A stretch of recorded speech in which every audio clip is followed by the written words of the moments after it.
Timnas Denmark telah merilis jersey terbaru mereka untuk pergelaran Piala Dunia 2022 Qatar.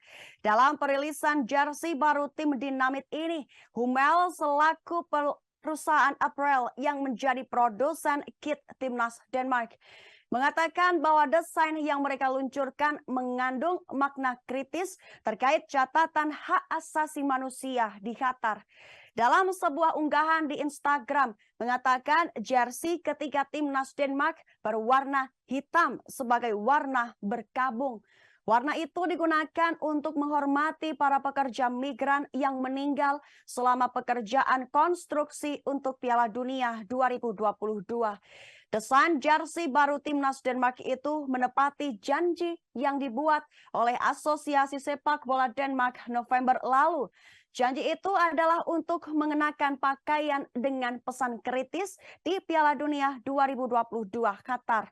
Meskipun aturan Piala Dunia FIFA melarang pernyataan politik tentang seragam tim, namun 3 desain jersey Denmark dengan warna serba merah, serba putih, dan serba hitam tampaknya tidak mengandung kata-kata atau simbol yang merupakan pernyataan eksplisit.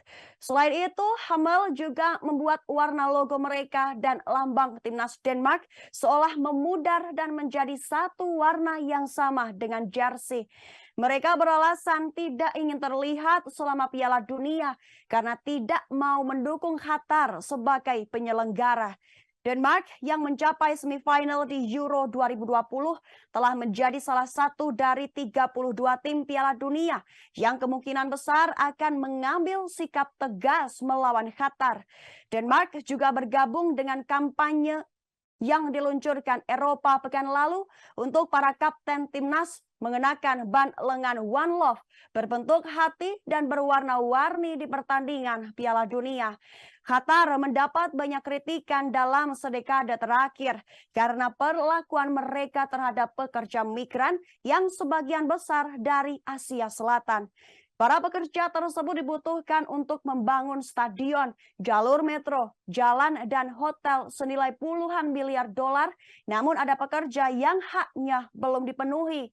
Pemerintah Qatar sendiri mengatakan akan membayar semua gaji dan tunjangan yang tertunda kepada para pekerja tersebut serta tengah melakukan reformasi dalam undang-undang perburuhan. Sebagai informasi, pada Piala Dunia 2022 mendatang, Denmark tergabung di grup D bersama Prancis, Australia, dan Tunisia. Laga pertama Christian Eriksen dan kawan-kawan akan dihelat pada 22 November melawan Tunisia di Stadion Kota Pendidikan Al Rayyan.